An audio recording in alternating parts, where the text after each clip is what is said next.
je Bubu. No obidva sa narodili 16. januára 2020, kľudne sa môžete posunúť. 2020 v Českej republike u súkromného chovateľa v Zlíne a k nám prišli ako 2,5-mesačné bábetka s motornosťou do 4-5 kg.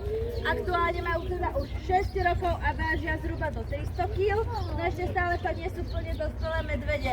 Dospelí budú až v nejakom 8. roku, kedy budú mať váhu tých 350 až 360 kg a veľkostne sa budú pohybovať do 2,5 metra. No a medvede sú všežravci, ale z 92% byli žravci, takže vám zožerú všetko to, čo sladké a šťavnaté. Kľudne sa môžete až tam dať. U nás zostávajú teda hlavne ovocie, zeleninu, pečivko.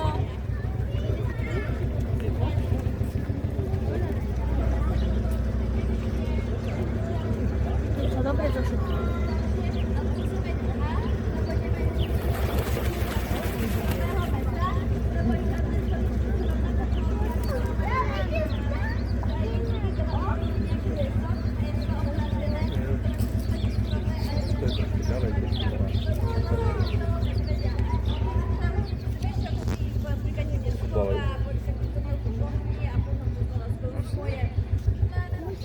To užíva?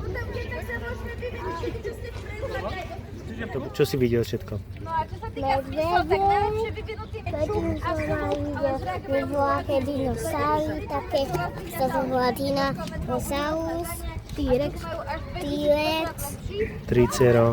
Triceratops. Dáš rozprávky z obádu s vrecom? Ako chcela labu? Či hus chcela meniť? A ty nie. Vymenila si? Kedy sa mnou?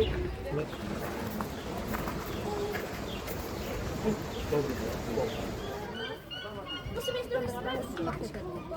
Ale ja si nejaký divoký.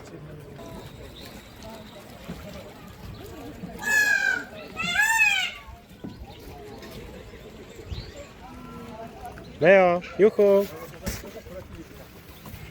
Aťka, ajde.